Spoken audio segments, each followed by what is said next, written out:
Hello, my beautiful people. Welcome back to my channel. My beloved people, what is wrong with Wike? Is Wike the first person to be appointed a minister of a state or a minister of federal capital? Why is Wike destroying people's property without proper notice? This property has been there for years, and we have been getting a lot of ministers. No one has ever stood up one day to start destroying people's properties. And now he's telling us that there is no amount of blackmail that would make him to change his mind. People have been lamenting. Anyway, my people, I don't want to talk too much. And Rice will be showing us, we will be seeing their reaction to what is happening. Let's go straight to Arise TV and listen to them. Trust all these four ladies and gentlemen, you know, the way they used to handle things, especially Rufai. So let's just listen, and then we will come back and speak our own mind, or I will come back and speak my own mind, and you guys should drop in the comment section what you guys think about this video. Thank you. Territory, Nyesom Wike has responded to those calling for him to halt demolitions in the FCT, saying that no amount of blackmail will stop the demolition exercise. Well, on Wednesday, Senator representing Kogi Central, Natasha Udwaha, urged Senate President Godswill Akpabio to intervene and to stop the demolition of Paul Osa Ogebo Estate in Abuja. My point of order is on Order 1B, which is slight amendment to the practice and procedure of the Senate, because it hinges on a matter of public urgent importance. It has to do with the ongoing demolition of an estate owned by Paul Osa in Abuja, that the Minister of FCT has recently ordered the demolition of the estate. And we have seen on social media and on the news that the big cries of the indigents, that the residents of that estate. So, sir, we appreciate if you can quickly grant this prayer. One, urge the FCT administration to halt the ongoing demolition of the said property, as it does not fall within the purview of the reasons from the massive demolition being carried on presently. While speaking during the distribution of operational vehicles to security agencies at the FCTA Secretariat on Thursday, Wike said the structures being demolished are properties illegally built on government land. But let me use this opportunity to tell Nigerians and residents of Abuja, we are not afraid of blackmail. In fact, you cannot be in this kind of position you say you will not be blackmailed, particularly as regards this Abuja. There are so many land grabbers. Some of us have come to put our feet down. Let heaven fall. It is even better that heaven comes down now, so I will not be fasting again to go to heaven.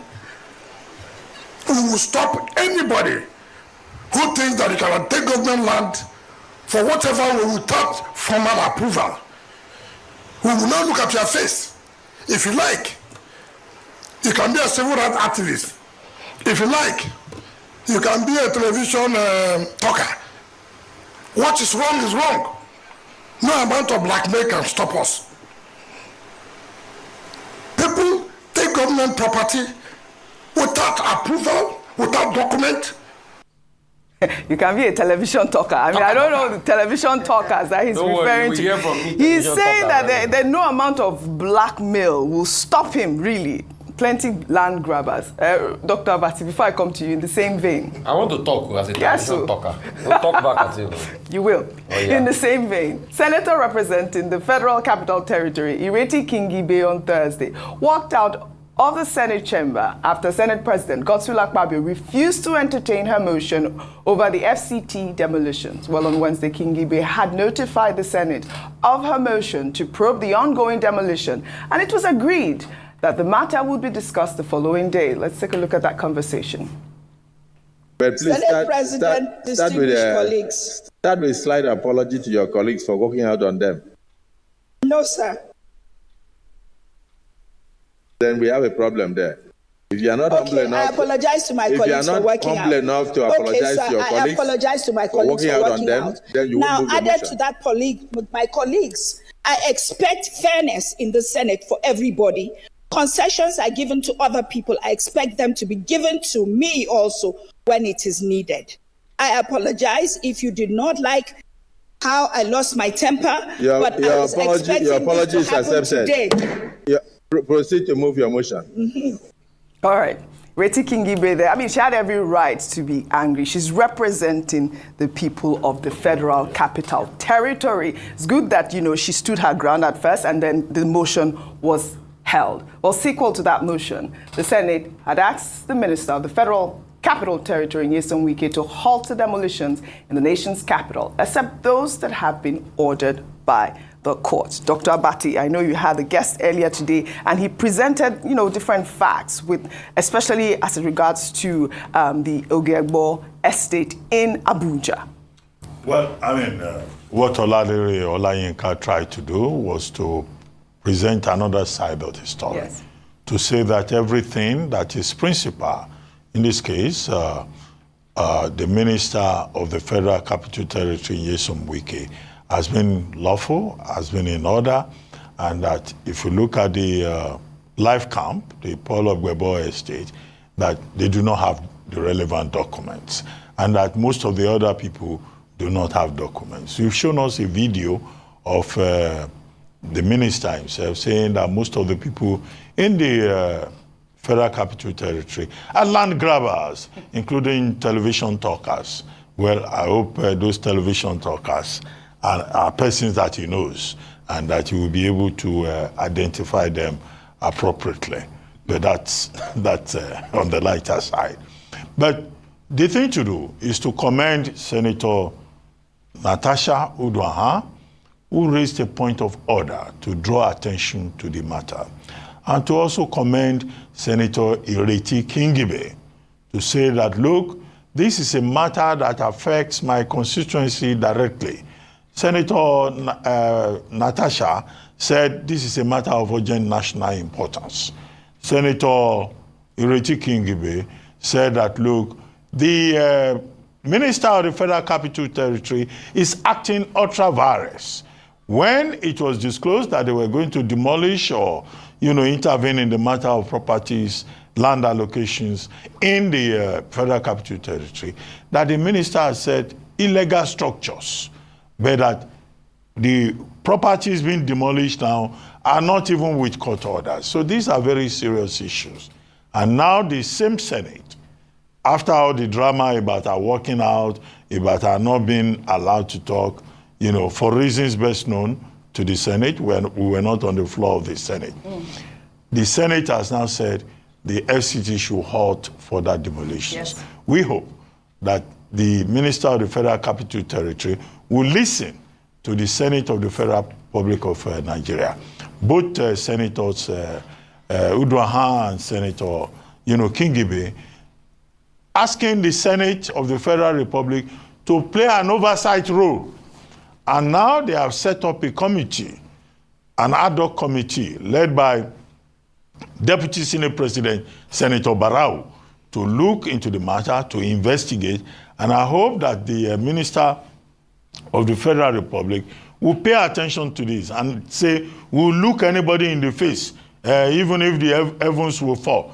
Well, he has a bounden duty to be responsible to the people of Nigeria. Absolutely. And when he's summoned, I hope he will not say that the president sent him on an assignment and he will not come and explain.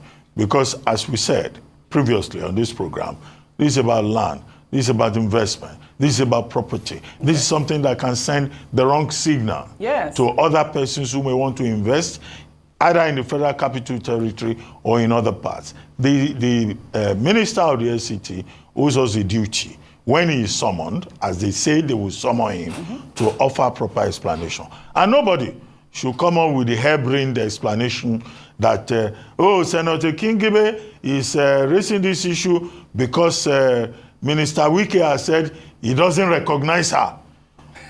Well, Wike not recognizing her is completely neither here nor there. She's not representing Wike in the Senate. She's representing the people of the Federal Capital Territory. Absolutely. And she was duly elected. Our duty by saying, look, this matter affects my constituency and I must be heard. Perfect. It is important that she and other concerned persons are heard. Perfect. Dr. Abati, you said you wanted to respond. You give me time. Who do you want to respond to? How many? Very violent. Is it to Wike? Or, All of the above. Go ahead. All of these guys. Okay. These guys, you can't say these guys on TV. Which you have to actually say the person you are referring to. Or Are you my senior colleague? I'm just saying. Are you my senior colleague? You want to teach me my job on air? Such on television. Rufai, be cautious. My senior, Go ahead. Oji is my senior colleague. Go ahead. Oji, I feel there's a big matter here. And I'm going to point out some points. At first, Wike, we know he talks in the manner he talks, but it's very disrespectful of people. And I think we expect more. Please, Dr. Abati, you served in cabinet. Did they have a ministerial conduct book? They have a retreat, I'm sure they No, would. a ministerial conduct book on how a minister should speak in public. You have a monitoring and evaluation unit. No, I think they should have a conduct Currently, book. Guidelines for the things ministers should speak on.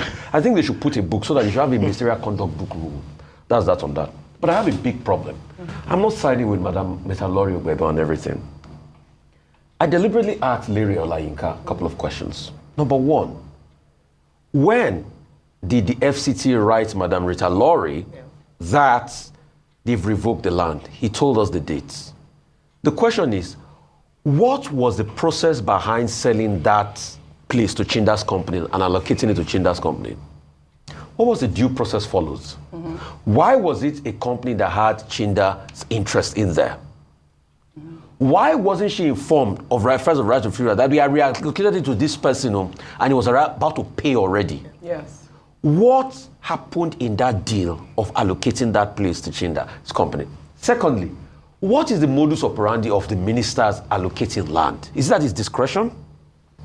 Was there a bidding process? Was there a bidding process? Was there a tenders process? Yeah. I think those are the things we should look at. Yes, you might say they've not been able to perfect their papers and all of that. You give them a threshold and everything. But before you sell something, there should be a right of first refusal. Or, like you said, timelines that, okay, the next 1 or 2 weeks.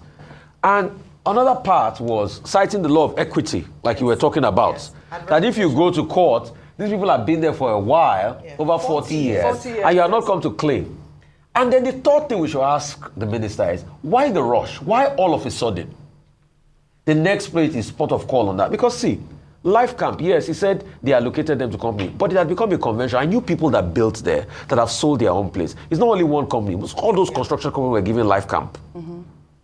So why all of a sudden, that's something that was there for a while, and that we had come to know that Life Camp was because of this construction company. And see, they didn't only just give them that land. They developed it. It was this construction company put together that developed it. So what happened in that middle? So I think these are the questions we should ask. What was the modus operandi of even selling it to interest? Did he bid? Did he open tender and everything? But I think that should be part of the investigation. I think the matter is so unfortunate now because I heard your guest saying that they're not, whether she comes back to apply for the land, they're not going to give her the land. They only gave her sold it at her back. 20 months. Was that enough time? Oh, they just sent her a letter to say. What was the remainder of the conversation? They didn't even give her notice when they bought. Right. They just sent her a letter saying they've revoked because somebody else have paid for it. Right. So at least I was able to force Larry got to say that on national TV. That somebody had paid for it at their back without informing the woman. Well, Dr. Abati, I guess she can go to court. Yes? Yes, I guess. The point I was making earlier, even with Larry Olayinka, is that under the law of property, possession is 99% of the law. Somebody has taken your land for 40 years, if indeed it's your land, and developed it. And then you come back as the Nigerian government 40 years later, where the principle in equity is that equity does not aid in the indolent. All right. If you sleep on your rights, the law of equity we will find in favor of the other. But that's for the court to determine. And we'll continue to talk on TV. So there will be equitable remedies involving this. We'll continue that's to why talk they should go to court. Go to court. And we'll continue to talk on TV, Dr. Abasi. Like Madam Rita Loring asked for President Tinubu, please let the court work. All right, well, all right. Because when they say go to court in this country, it's like a mocking tone. Well, all right. We just pray it works. Well, all right. We'll take another story now. The 2023 presidential candidate of the Labour Party has visited Donu Kogbara, an international journalist who had criticized his leadership style in the wake of the gale of defections within the Labour Party, saying that she's no longer an obedient. Kogbara spoke to Charles Anyogolu on Arise Prime Time. PDP, j'accuse. I accuse Atiku of spending more time, all this manana, Dubai type of big man type of thing, not really effectively taking on the government. And I blame Peter most of all, because Peter was a shining star. And so many people committed themselves to him emotionally, myself included. I'm not an obedient anymore, to be honest with you, because he's such a disappointment. I mean, there's no aggression. The government is lousy. There's so many things this government is doing wrong. Contracts being awarded without due process. Economic collapse. Rampaging inflation. Widespread hunger and disillusionment. And, you never hear anything seriously punchy from Peter. He's too mild. Yeah. Well, you see, he should go more for the jugular, basically. He should go. He's got so much. There's so much he could go for, and he would get so much public support if he did. I'm not just speaking for myself, by the way. I'm speaking for hundreds of obedient, ex-obedients or current obedients who are really, really disappointed in him. We don't want a weak opposition leader. He's the star of the show. Atiku, PDP, they should also be doing more. But really, Peter is the star opposition player, and he's not doing well enough. Well, there are a lot of reactions that trailed this particular comment, Ayo. But Peter Obi shared photos of his visit in a post on X with a caption. Having watched the interview with Donu Kogbara on Arise TV and considering the concerns she raised, I felt it was important to visit her, as I have always maintained leadership and personal growth are deeply tied to the ability to listen, learn, and engage with a variety of perspectives. I sincerely thank her for the warm reception and useful discussion we had. These kinds of interactions enhance understanding and pave the way for constructive dialogue. All right, even this visit has, there's been mixed reactions with this visit. I mean, Peter Obi posted those photos. I thought it was good to see that, Peter Obi was able to go and visit his critic to find out what really is going on. And I believe that there was a post after this visit from Ms. Kogbara saying that, she's now an obedient. Ayo, go ahead. So Ms. Kogbara has an article, a column in the Vanguard newspaper, a weekly column on Wednesdays called Donu's World. And she actually detailed her encounter with Peter Obi without going into the details of the conversation. She went back to talking about her interview with Mr. Onyagolu here at Rise TV, and how following that, Obedience Massive on X came for her and insulted her for her opinion, stating that she felt that Mr. Peter Obi could have done more as an opposition party, especially because of the kind of trust and faith she had in him, saying she was no longer an obedient.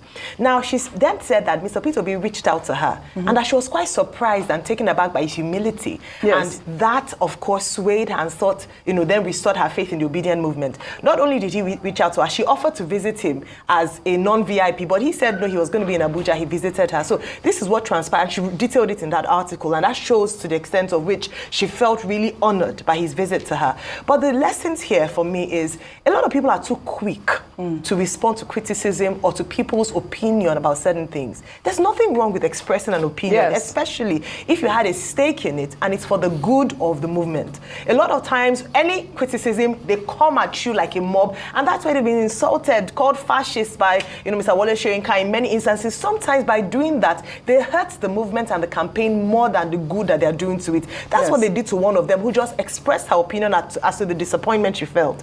Mr. Peter Obi himself then went to her and said he appreciates constructive criticism. Yes. And I saw that a show of leadership and sportsmanship. And he said he was actually going to take some of the things she said on board, explained himself to her. I hope his followers take a leaf from this, that it's not everything that is an attack. Some opinions need to be aired for change and improvement, and that's what she did. Thankfully, she said she's now a proud obedient, but still a message to the people who came out to insult her for expressing an opinion. They have to be careful. It's a movement that was really powerful, but they need to ensure that it doesn't morph into this monster where people don't respect their opinion anymore because they just are a mob that's attacking people up or down. Fantastic. Well said, Ayo. Well said. We'll take another story now.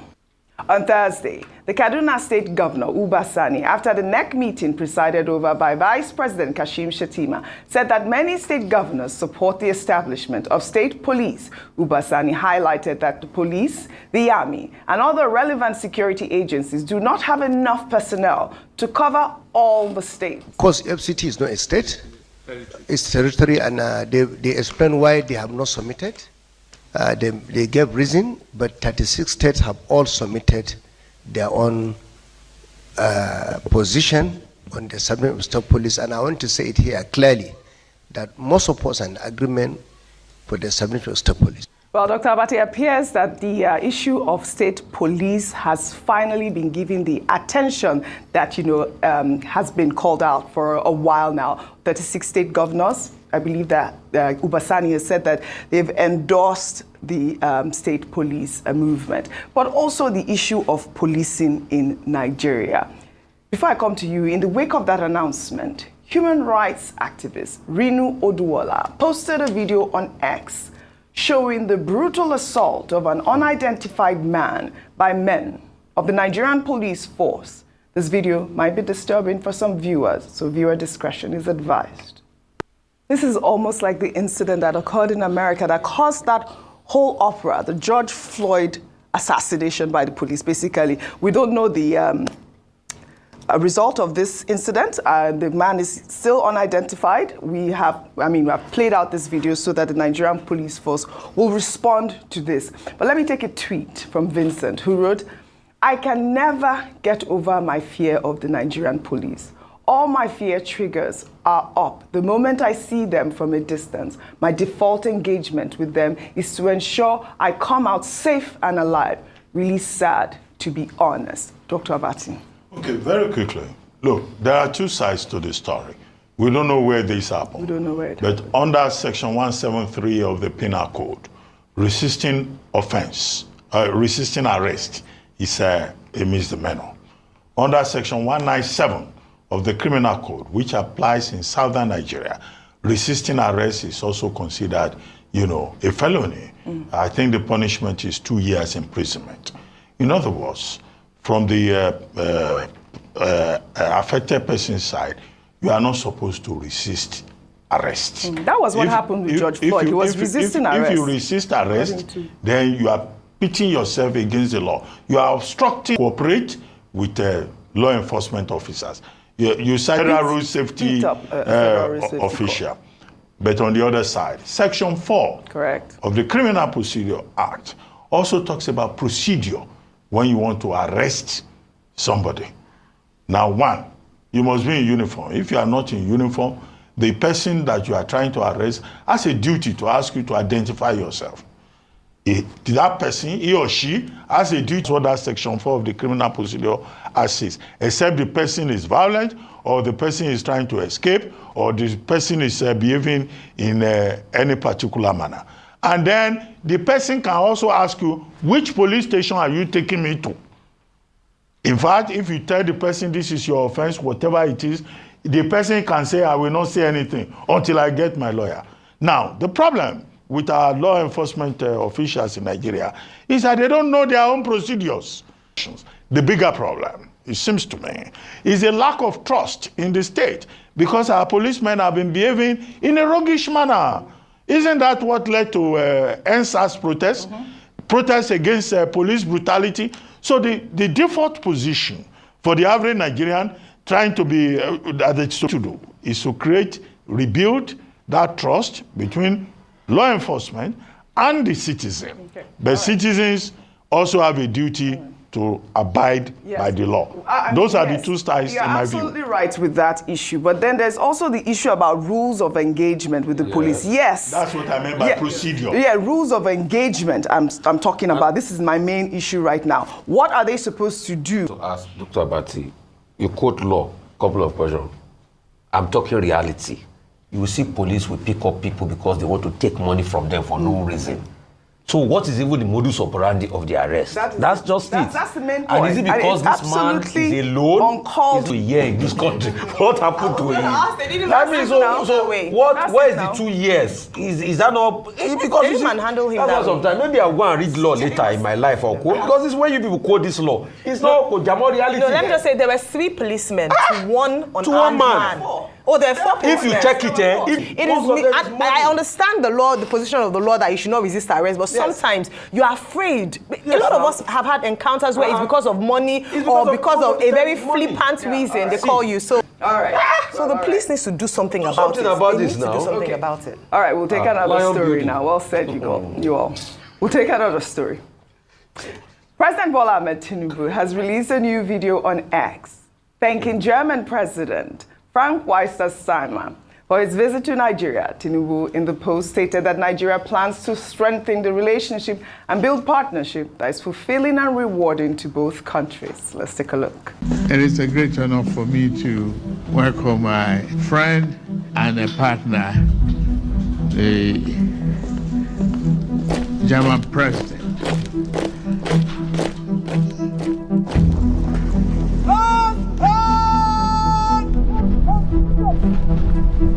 Mr. President, welcome.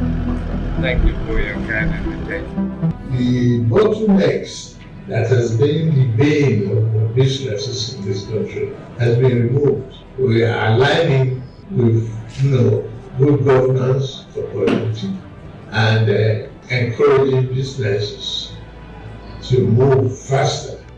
We plan to strengthen the relationship and build partnership that is fulfilling and rewarding to the two countries.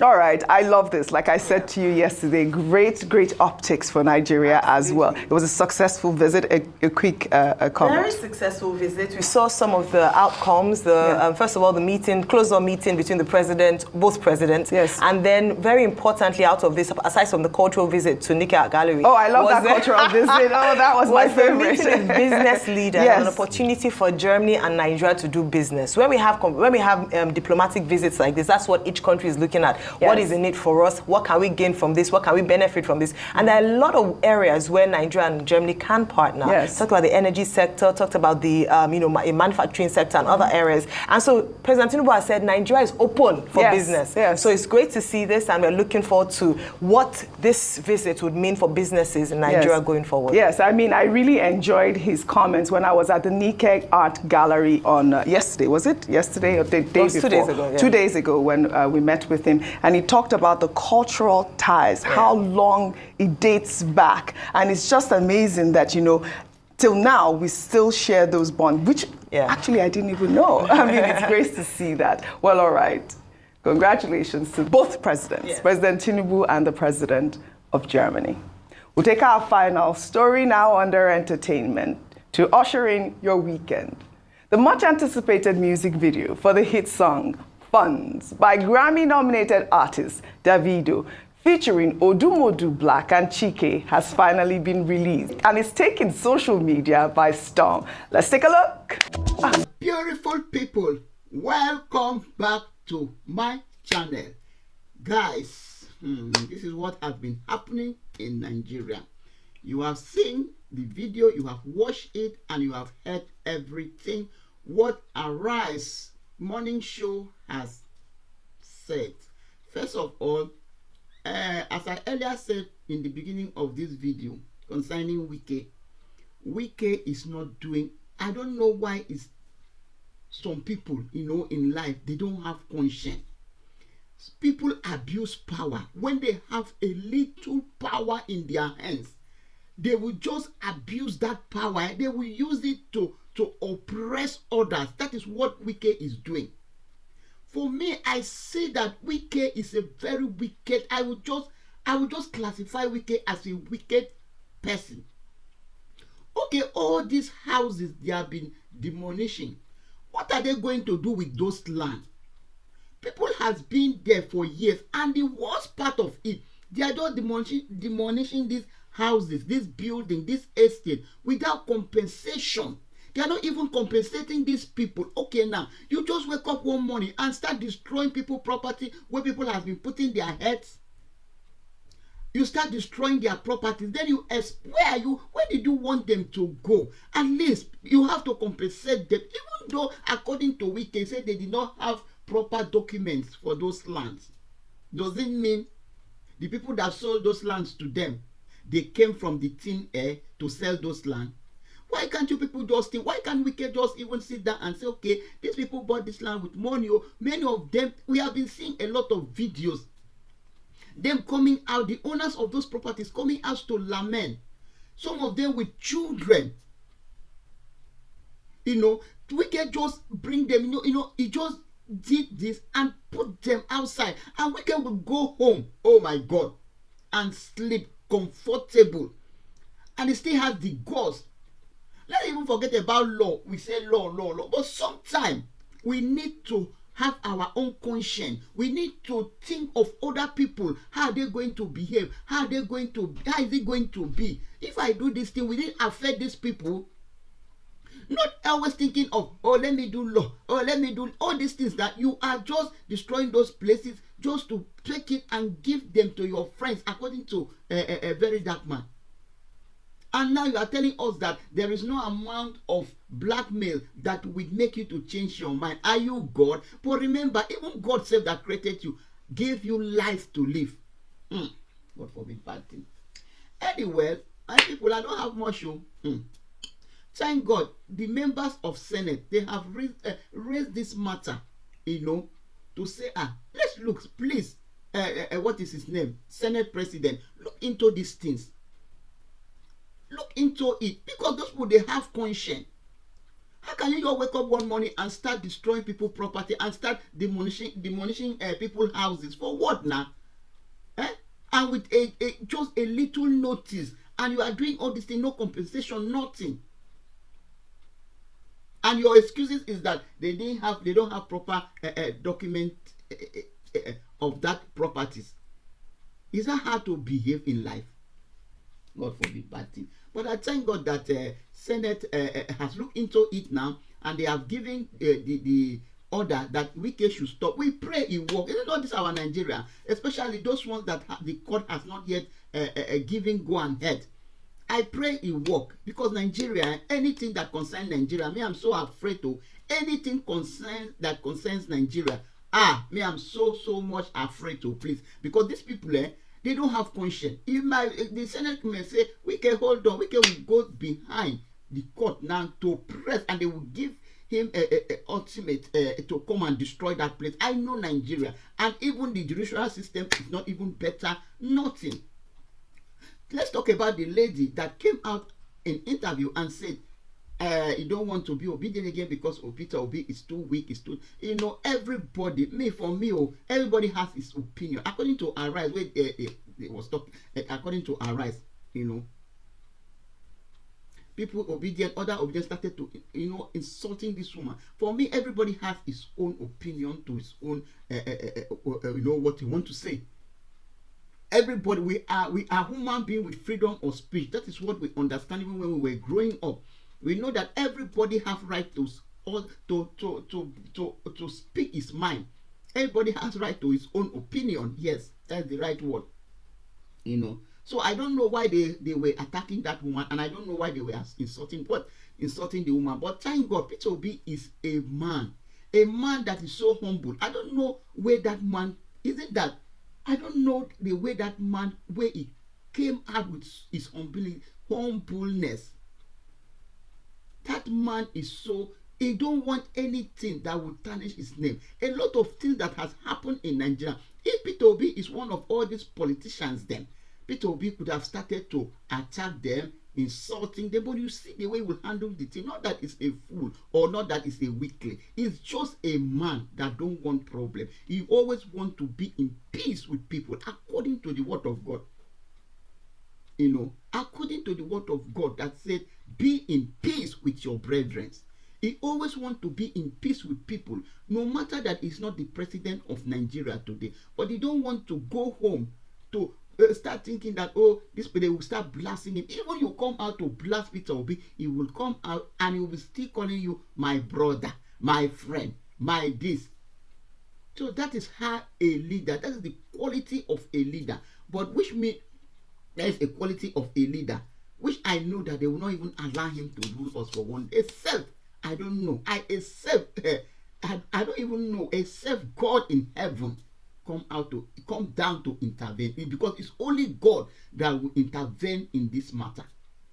You know, it's only God that will intervene in this matter. So I don't know, my God, I don't know. Talk about police, the way police has been brutaling people. People that watch the video now, Nigerian police.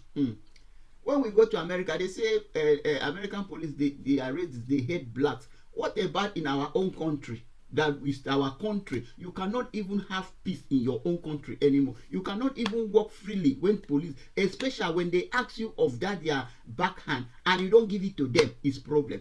From Nigerian airport, immediately you land in Nigerian airport, any of the airport, is it Lagos, is it Abuja, is it Port Harcourt, is it Kanu, immediately you land in that airport, they will start dragging you. Money, give us money, give us money, give us money. Even the police, you go on the highway, you cannot even have peace. You will see police, your mind will start disturbing. There's a friend that was telling me, although she based in Nigeria, she said, please, I like to travel weekend because I don't want police problems. Because during the weeks, you will see more than 1 million checkpoints, and they are asking you for one particular thing, which is money. That I don't have power. I know that weekend they are always there, but it's lesser, you know. So, my beautiful people, you have heard our Davido. Hey, Obio, you are just the best. You are just the best. The Davido latest music with Odumodu.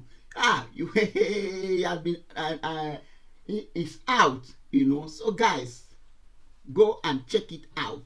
Yes. So my beautiful people, I don't have much to say in this video. Just drop your own opinion in the comment section. Please subscribe to this channel. Click on the notification bell so that whenever I post a video, you will be the first to be notified. Please share if it is possible. Thank you very, very much. And I will see you guys in my next one. Bye for now.